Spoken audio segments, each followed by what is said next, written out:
tout cas, je suis très heureux de vous retrouver les uns et les autres. Ça fait du bien, effectivement, de se retrouver en présentiel dans cette période depuis, je dirais, 2020, qui nous fait effectivement de temps en temps ne pas pouvoir être en présentiel et après être de nouveau en présentiel. J'aimerais profiter déjà de ce moment-là pour excuser la députée Caroline Fiat, qui est représentée par Julien Lézard, son suppléant, Olivier Jacquin, Jennifer Barrault, Henri Lemoine, qui ne peuvent être avec nous. Mesdames et messieurs les élus, mesdames et messieurs les membres du conseil municipal, mesdames et messieurs les membres du CCS de la ville de Blénaud, mesdames et messieurs en grade et qualité, chères Bélédoniennes, chers Bélédoniens. 2022 s'achève sur un fond de crise multiple en France et dans le monde, qu'elle soit sanitaire, économique, géopolitique ou encore sociale. Après les atermoiements des pays développés pendant les différentes vagues et phases de développement de la crise Covid, nous avions l'espoir que les décisionnaires puissent enfin mettre en place une politique commune pour apporter une réponse efficace à ce problème, notamment vis-à-vis des pays les plus pauvres qui n'ont pas les moyens nécessaires pour endiguer les différentes vagues. Malheureusement, nous avons pu que constater la puissance des dirigeants mondiaux, mais aussi et surtout européens, à s'entendre pour agir efficacement et parler d'une seule voix. Dans le prolongement de cette idée, que dire de la dernière COP27 qui s'est tenue en Égypte? Certes, la décision finale qui a été prise donne un signal fort pour les pays vulnérables avec la création d'un fonds pour les pertes et préjudices créés. Mais ce pas en avant pour la justice climatique ne doit pas cacher l'inaction globale dont fait preuve la grande majorité des États, car de nombreuses décisions vitales sont à prendre et n'effleurent encore qu'à peine l'esprit de certains dirigeants. Nous avons l'exemple actuellement du sort des énergies fossiles, dont la sortie n'a pas été obtenue alors qu'elle est nécessaire. Surtout pour un pays comme le nôtre, fleuron la production d'électricité et qui a toujours su être novateur à ce sujet. Cependant, la gestion de la crise climatique et des moyens de production décarbonés par les dirigeants français, peu importe leur bord politique, a prouvé l'absence de vision à long terme et de continuité sur ce sujet si important. Nous nous retrouvons aujourd'hui dans une situation où une centrale à charbon française a été redémarrée et où notre production ne serait plus suffisante pour permettre à la population de se chauffer ou de s'éclairer.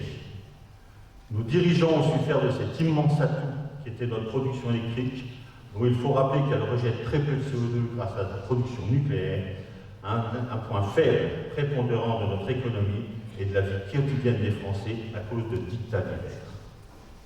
L'année 2022, c'est aussi et surtout la guerre en Ukraine qui est à notre porte. Bientôt une année qu'un dictateur a décidé d'envahir un pays voisin pour assouvir une envie personnelle d'être un conquérant des temps modernes. Il vient de nous démontrer que le conquérant qu'il souhaitait être est devenu le dictateur que l'on craint. Un fou capable de déstabiliser et de mettre à mal plus de 70 ans de paix sur le continent européen. Il a réussi l'exploit, qui paraissait bien éloigné, de resserrer les liens des États membres de l'Union européenne, qui avaient pris l'habitude de ne savoir que coopérer que sur des questions économiques ou commerciales. Une Europe de la défense est désormais envisageable pour faire face aux folies de ces autocrates qui ne se trouvent pas si loin de chez nous. Malgré tout, la volonté de nos dirigeants de créer une Europe forte pour nous protéger est loin de faire l'unanimité parmi les pays membres. Nous voyons plusieurs groupes d'États se former. Les pays du nord de l'Europe à forte rigueur économique et assez individualiste menés par l'Allemagne, les pays du sud de l'Europe dont nous faisons partie avec une dette publique considérable et qui ne cesse de croître, les pays de l'Est de l'Europe qui pour certains s'affranchissent des règles de l'Union européenne et où les libertés fondamentales sont mises en danger. Néanmoins, n'oublions pas qu'en Angleterre, l'après-Brexit est bien plus compliqué que prévu par leurs dirigeants. Vouloir être en autonomie et être indépendant est bien plus compliqué que cela avait été envisagé. Les premiers ministres anglais défilent et n'arrivent pas à redresser la barre, malgré une ligne historiquement forte. Beaucoup ont oublié les bienfaits du marché commun pour nos économies et que les libertés de circulation favorisent et favoriseront toujours le développement. En France aussi, nous sommes en train de nous paupériser. Après les 2 dernières années de Covid qui ont mis en évidence l'absence de moyens de production pour nous fournir un minimum de masques et autres protections, nous vivons depuis la crise de nos services publics. Comment une démocratie digne de ce nom peut-elle avoir laissé en moins de 20 ans se démanteler l'ensemble de nos services publics en réduisant à la fin les moyens et en augmentant la charge de travail? L'hôpital est en crise permanente, des personnels épuisés et en sous-nombre, une volonté d'externaliser vers le privé les services qui fonctionnent et une gestion qui ne fait que croître les déficits. Nous avons l'exemple criant de nos voisins mosellans avec les hôpitaux de Thionville et de Metz. Même les hôpitaux privés sont en crise de personnel pour maintenir des services d'urgence ouverts et de qualité. L'option privatisation des services publics vient de nous éclater au visage.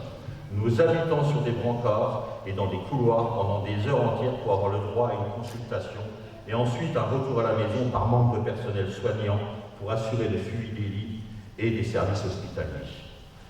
On rajoute là-dessus une pénurie de médicaments pour soigner, l'accroissement des déserts médicaux, la suppression des services publics comme les trésoreries, les agences postales et autres services de proximité. Comment la 7e puissance mondiale a pu en arriver là? On doit s'interroger, mais surtout se révolter. Tout repose de plus en plus sur les collectivités, mais on supprime les moyens à ces dernières en voulant faire croire que leur gestion laisse à désirer. Le budget de nos communes est exemplaire par rapport au déficit de l'État. Le dernier exemple en date vient du refus du gouvernement d'indexer les dotations de l'État vers les collectivités sur l'inflation. Nos dirigeants ont préféré augmenter de 7% les valeurs locatives afin de faire porter l'inflation sur les propriétaires plutôt que par l'État. La municipalité contribuera une nouvelle fois au remboursement de la dette de l'État sans recevoir aucune dotation, et ce malgré le contexte économique difficile et financier que nous connaissons. En 2022, dans ce même discours, je parlais de la situation économique future d'un grand nombre de commerces, d'artisans, d'industries. Elle est passée de préoccupante à inquiétante, voire désespérante pour certains d'entre eux. La pandémie avait provoqué un nombre important de dépôts de bilan et a désespéré beaucoup d'entrepreneurs. Actuellement, ils sont confrontés au remboursement des prêts consentis et devant l'impossibilité de rembourser, et face à l'augmentation de leurs charges, nombreux sont ceux qui ferment. Cette crise sanitaire a eu beaucoup plus de conséquences que les contaminations de Covid. Nous retrouvons le plein emploi, mais sommes incapables de fournir la main-d'œuvre attendue par les entreprises. Les gens aspirent à une vie meilleure que celle qu'ils avaient avant la crise. Les gens veulent vivre de leur travail et non survivre de leur travail. La différence peut paraître à certains comme impossible, moi je préfère la voir comme ambitieuse et réalisable. Si nous ne sortons pas de cette crise par le haut, nous risquons l'implosion de notre société avec, je le crains, des effets irréversibles. C'est pourquoi notre commune, tout est continuellement mis en œuvre pour accompagner et protéger la population. C'est la volonté des élus et l'une de mes priorités en tant que maire. Nous avons accueilli dès le début de la guerre des familles ukrainiennes au centre de loisirs, et cela plus de 4 mois durant. Nous continuerons d'accompagner celles qui désirent rester à Blénaud, le temps que la guerre prenne fin et que la paix se rétablisse. Espérons pour ce peuple qu'il puisse rentrer rapidement chez lui. Nos politiques publiques sont orientées depuis toujours vers nos habitants. Nous sommes parvenus, grâce au partenariat et à la volonté de soignants, à favoriser l'implantation d'une maison médicale. Nous avons également mis en place la permanence de SOS Médecins qui se tient les samedis, dimanches et jours fériés. Notre prochain objectif est d'étudier, en accord avec les organismes de tutelle et l'ESP du bassin Lucie-Pontin, la faisabilité de développer la télémédecine sur notre territoire. Tout cela ayant pour but d'apporter un service de proximité encore plus proche et une prise en charge plus rapide. Concernant la petite enfance, dont la compétence revient à la communauté de communes, un nouveau bâtiment qui accueillera la petite crèche verra le jour en 2023 à côté de celui existant. Bien d'autres dossiers sont toujours en cours avec la communauté de communes et verront le jour dans les mois qui viennent. Malgré les restrictions sanitaires, les activités mises en place pour nos seniors ont pu être réalisées. Les déambulations dans la résidence, les activités sportives, culturelles et même touristiques. En 2023, nous proposerons 2 voyages organisés auxquels s'ajouteront sorties à Athènes sur une journée et éventuellement le temps d'un week-end. Malgré la crise économique, les services de notre jeunesse sont maintenus. Les fournitures scolaires gratuites, les allocations de rentrée scolaire pour les lycéens, l'aide au permis de conduire qui connaît un franc succès. Les différentes activités comme l'accueil de vos enfants au centre de loisirs, les sorties ados et les chantiers jeunes doivent se poursuivre. Je tiens d'ailleurs à remercier les jeunes Vélédoniens qui sont intervenus lors du dernier chantier jeune afin de préserver le devoir de mémoire et entretenir les tombes de nos morts pour la France pendant la Première Guerre mondiale. Vous avez effectué un travail formidable et je tiens aujourd'hui à vous témoigner de ma reconnaissance. Je ne peux ne pas citer aussi l'offre culturelle dont Blénaud bénéficie avec la collaboration de Cornolty Productions. 5 dates pour Blénaud Comédie, un festival du rire au mois de mars qui verra se produire des artistes de notoriété nationale. Notre nouveau partenariat avec le cinéma Concorde de Pont-à-Mousson permet d'offrir une 3e salle dans notre bassin de vie et d'augmenter la programmation de films. Ce sera pas moins de 13 séances par semaine à Blénaud, également des spectacles retransmis en direct car nous sommes la seule salle aujourd'hui à pouvoir le faire. On me parle de manque d'attractivité, de recul de Blénaud, mais quelle commune de 5000 habitants peut offrir toutes ces offres culturelles avec une programmation de spectacles toute l'année proposée par vos élus? Blénaud a aussi la chance de compter de nombreuses associations qui fonctionnent grâce aux bénévoles généreux et disponibles. Sans l'ensemble de ces personnes, nous ne pourrions avoir toutes nos activités. Les élus peuvent s'investir et proposer de nouvelles manifestations comme Octobre Rose, la chasse aux œufs, la fête du livre, mais sans l'ensemble de nos partenaires, bénévoles, comment voulez-vous que l'on puisse faire? Les subventions aux associations sportives et culturelles sont souvent des variables d'ajustement dans les budgets des collectivités. Je voulais donc profiter de ce moment pour vous remercier et remercier toutes les personnes qui s'investissent et donnent leur temps et aussi les rassurer. Nous maintiendrons nos subventions en 2023. Blénaud ne manque pas de projet. Nous avons signé avec les 4 communes de notre bassin de vie une opération de revitalisation de nos territoires, ce que l'on appelle l'ORT, ce qui va nous permettre de travailler et de sauvegarder nos commerces au cœur de ville. Après avoir acheté l'ancienne caisse d'épargne pour y installer le petit carrefour qui fonctionne très bien, nous allons sécuriser l'offre commerciale en travaillant pour acquérir d'autres bâtiments et aussi accompagner nos commerçants.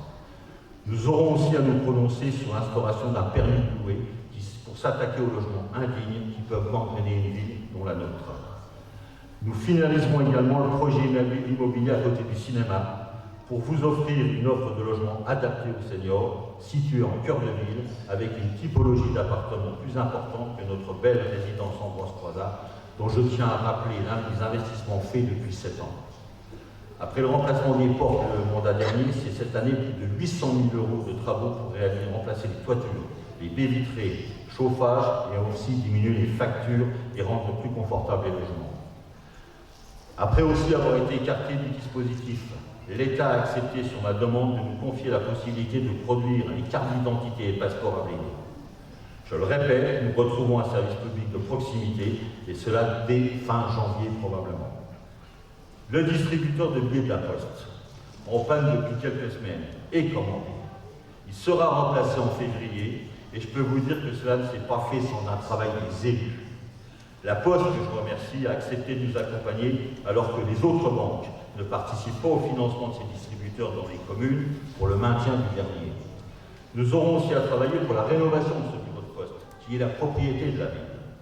Un futur dossier qui concerne l'implantation d'une maison France Service à Blénaud, dossier qui se travaille en collaboration avec les services préfectoraux et communautaires pour répondre à la demande de nos habitants, des services pour accompagner les personnes les plus fragiles dans leur quotidien. Tous les habitants n'ont pas la chance de maîtriser les outils informatiques et dématérialisés. L'isolement des personnes se combat aussi grâce à ces services de proximité. Les élus votent des budgets constants pour l'ensemble de nos associations et de nos politiques publiques, envers les jeunes, les aînés, et malgré les contraintes budgétaires et les décisions de nos gouvernants de nous couper les recettes. Malgré cela, Blénaud ne cesse d'investir. En 2022, on aura financé 1 800 000 € dans la salle des sports du 8 mai, et cela sans emprunt. 50 000 € dans le remplacement des éclairages à mettre sur l'avenue Victor-Claude pour passer en LED. En 2023, et cela dès janvier, nous remplacerons 100 000 € d'éclairage public pour supprimer définitivement les anciens candélabres et mettre la totalité de la ville en LED. Nous allons aussi investir 40 000 € dans nos bâtiments. On se doit d'être exemplaire et économe. En 2023, nous aurons aussi à choisir l'architecte pour le futur groupe scolaire. 3 candidats sont en course pour présenter leur projet. J'espère que celui qui sera retenu vous plaira et fera l'unanimité vu le programme d'envergure pour notre ville. Les investissements que l'on programme pour ce groupe scolaire représentent une part importante de la capacité d'investissement du budget communal. Nous continuerons nos investissements pour les voiries. On a la création de trottoirs et de stationnement rue de la Carrière, la création de places de stationnement rue Françoise Dolto, l'étude du futur parking du Ferry-Larion, et nous finaliserons les études et travaux d'aménagement de la rue du Saule. Ces différents chantiers ont pour but de dynamiser la ville et la rendre attractive. Blénaud est et restera une ville où il fait bon vivre malgré les difficultés que nous pouvons rencontrer. Depuis 2001, je n'ai jamais connu un mandat aussi compliqué pour les élus. L'équipe municipale qui m'accompagne depuis 2020 œuvre jour après jour pour réaliser le programme pour lequel vous nous avez élus. Il reste du chemin à parcourir, bien entendu. Cela dit, à mi-mandat, les objectifs sont tenus et le bilan sera largement positif. Voilà, en tout cas, en quelques lignes, la vision et surtout les projets qui se travaillent actuellement pour vous, pour nous, mais surtout pour Blénaud. Et pour terminer, malgré un contexte et un climat qui n'est pas toujours serein, je tiens à remercier l'ensemble des personnels municipaux qui participent au développement de la commune et à la mise en place des projets avec les élus. C'est aussi ça, et c'est aussi grâce au professionnalisme de ces agents qu'une collectivité avance et mène à bien des dossiers conséquents. Le binôme élu-agent fonctionne bien à Blénaud, j'en suis très fier. Je tiens aussi à remercier aujourd'hui la ville de Pompée, son maire, Laurent Trobic, pour le prêt de l'exposition qui est ici présente en honorant la mémoire de M. Gustave Eiffel. Et vous adresse mes vœux de santé, de sérénité, de bonheur, ainsi qu'à vos proches. Merci.